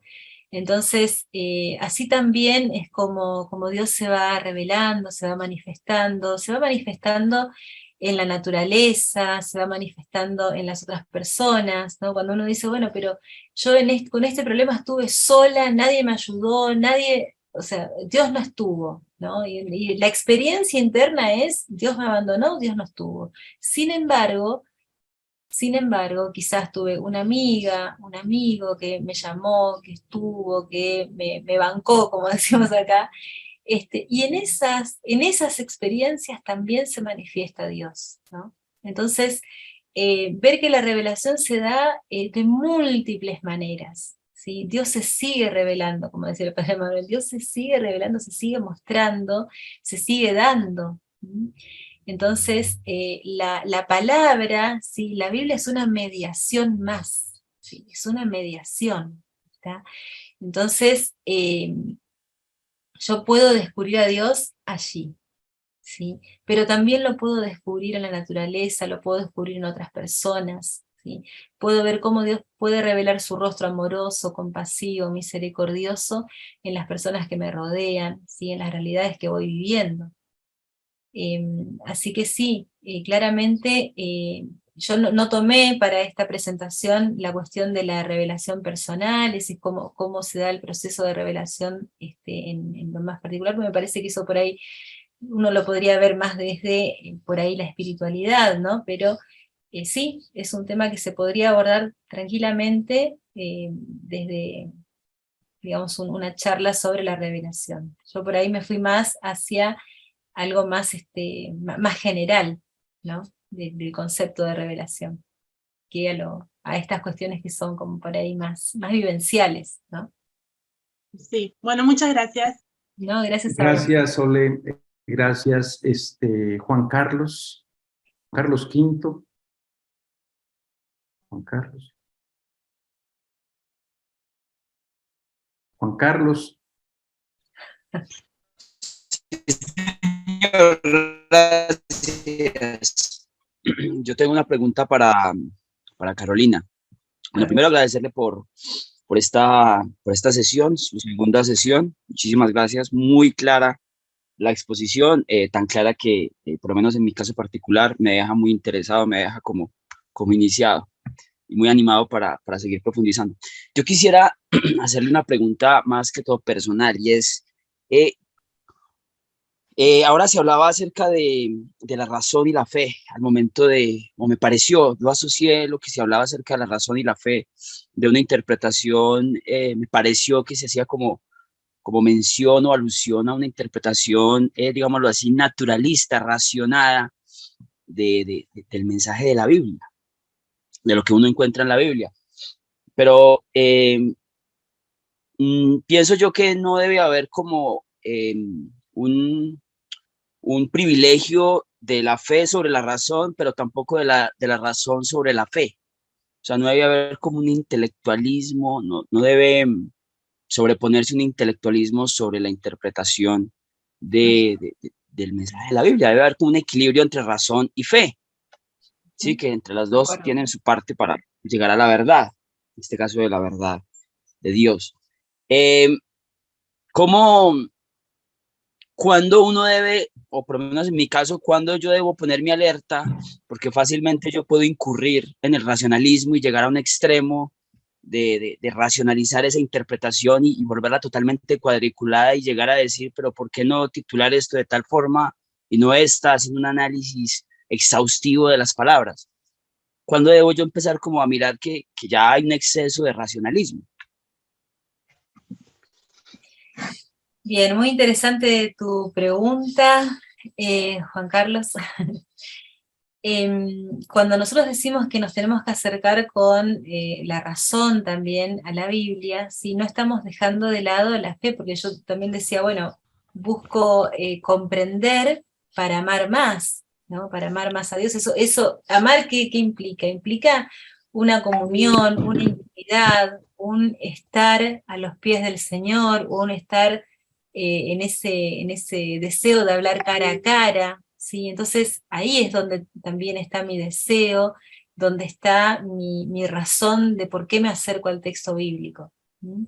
Si yo me acerco solamente para refutar cosas o para, no sé, buscarle, como decimos, la quinta pata al gato, o para decir, no, pero esto es evolucionismo, esto es creacionismo, y le ponemos títulos y cosas, que no está mal, o sea, cada uno estudia como quiere y es libre de hacerlo como quiera, ¿no? Pero si vos me preguntás en lo personal, yo diría, bueno, ¿por qué me acerco a la Biblia? O sea, ¿me acerco solamente para acumular conocimientos o me acerco para conocerla y para, a partir de ese conocimiento, llevar una práctica, una vida que sea acorde a esta enseñanza, ¿no? Que sea realmente nutritiva para mi vida espiritual, para mi vida familiar, para mi vida cotidiana, para mi vida laboral, ¿sí? Mi vida ciudadana. Entonces, no nos acercamos al texto para solamente acumular conocimientos. ¿Para qué? Así pues estudiamos cualquier cosa, la Ilíada, la Odisea, la Biblia, no sé, el Quijote, podemos estudiar, sí, lo podemos hacer, pero la fe es profundamente necesaria para acercarnos al texto bíblico, porque nosotros si lo hacemos, o sea, si la estudiamos, si la damos vuelta, es para amar más, ¿sí? Es para llevar una vida que realmente esté acorde con aquello que Dios nos pide, con aquello que Dios nos regala, que es su gracia. Entonces, bueno, ahí yo creo que está como la clave, ¿no? Cuando nos acercamos al texto bíblico. ¿Por qué? ¿Por qué me acerco? ¿Sí? ¿Cuál es la razón? ¿Solo quiero conocer más? ¿Solo quiero refutar cosas? ¿O realmente entro en una sintonía de amor, en una sintonía de confianza, de saber que Dios se revela amorosamente, que me sostiene cariñosa y amorosamente en la vida? ¿Sí? Entonces, bueno, ahí también, como son como los termómetros que tenemos que tener ahí vigilados casi para decir, bueno, ¿cómo es que me acerco al texto? ¿Mm? Y yo creo que es importante rescatarlo, señalarlo. No sé si todos o todas las personas que estamos aquí lo estamos haciendo desde el punto de vista de la fe. Razonamos, cuestionamos el texto, pero al fin somos personas de fe. Y a veces la fe no tiene todas las respuestas que uno quisiera tener como si fuera un método científico que hay que meterlo así. A veces la fe se mueve por caminos diferentes, ¿verdad? Y la Biblia nos ayuda. La Biblia nos sigue invitando, pero la Biblia no termina, la Biblia nos habla de Dios, pero no es Dios. Esta es la gran diferencia de nuestro texto bíblico a los textos, por ejemplo, del Corán, que no nos podemos inmolar por el texto, que no nos podemos sacrificar por el texto, que nuestro texto le podemos preguntar, indagar, podemos rayar nuestra Biblia, porque sabemos que hay una relación íntima y personal, ¿no?